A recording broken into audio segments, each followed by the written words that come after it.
Guys কিছুমানৰ কোৱা মতে ভিক্টৰ দাসক বোলে জেললৈ দিয়াৰ এটাই কাৰণ আছিলে যে জুবিন দাৰ ন্যায় ক্ষেত্ৰত যুঁজি থকাৰ বাবে আৰু একাংশৰ কোৱা মতে বোলে ভিক্টৰ দাসক জেলত দিয়া হৈছিলে মুখ্যমন্ত্ৰীক নিজৰ মাকক ধৰি গালি দিয়াক লৈ ফেচবুক লাইভত অহাৰ বাবে। এতিয়া কাৰ কথা শুনিবা কাৰ কথা নুশুনিবা।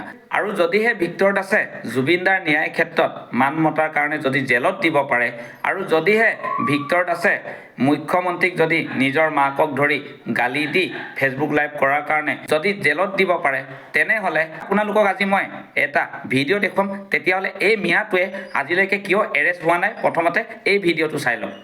लाउरा हिरजा मोदी मैं आपको बोल रहा हूँ जो कुत्ता बनाया ना उसको मना कर दीजिए तो मुसलमान को टारगेट करने के लिए। अगर मुसलमान का पैर का खून मुंडी में आएगा ना इंडिया में कोई कुत्ता बीजेपी का कोई कुत्ता रुक नहीं सकता। मार के साल ले गंगा में फेंक दूंगा। कान खुल के सुन ले साले हिरजा मोदी। मर जाऊंगा लेकिन तुम्हारा असम का कुत्ता से झुकेगा नहीं इंशाअल्लाह इंशाअल्लाह। এতিয়া আপোনালোকে সম্পূৰ্ণটো ভিডিঅ'টো চালেই তেনেহ'লে ভিডিঅ'টো চাই আপোনালোকে এতিয়া কি বুজিলে?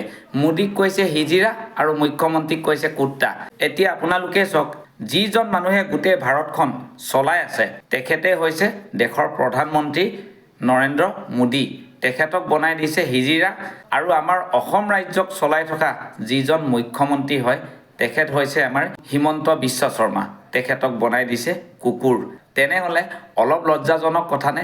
আৰু এই মিয়াটোৱে ইমানখিনি গাবলৈ সাহস ক'ত পালে? আৰু আপোনালোকে কওক এই মিয়াটোৱে এৰেষ্ট হ'ব লাগেনে নে নালাগে? কাৰণ আজি দেশৰ প্ৰধানমন্ত্ৰীজনক যিজন মানুহে আজি গোটেই ভাৰতখন চলাই আছে তেখেতক কৈছে হিজিৰা আৰু আমাৰ অসমৰ মুখ্যমন্ত্ৰীকে কৈ দিছে যে কুকুৰ আৰু গোটেই বিজেপি পাৰ্টিটোকে কৈছে যে কুকুৰ। তেনেহ'লে এই মিয়াটোৰ পৰা অসমখনত কি উন্নত হৈছে আৰু এই মিয়াটোৰ পৰা যে গোটেই ভাৰতখন কি উন্নত হৈছে?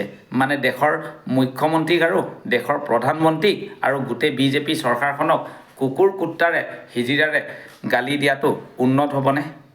গতিকে এনেকুৱাবোৰ মিয়াক ধৰি লৈ 15-20 বছৰমান জেলত দি দিব লাগে। এইবোৰ মানুহক এনে বাহিৰত ঘূৰিবলৈ দি লাভ নাই নহয়। ইয়াক টিকাত ভাল ধৰণে বেটেৰে খুন্দি উলিয়াব লাগে যে ইয়াৰ ৰহস্যটো কি আৰু তই ক'ৰ পৰা এইখিনি কথা ক'বলৈ তই সাহস পাইছ বা তোৰ প্ৰব্লেমটো হৈছে কি?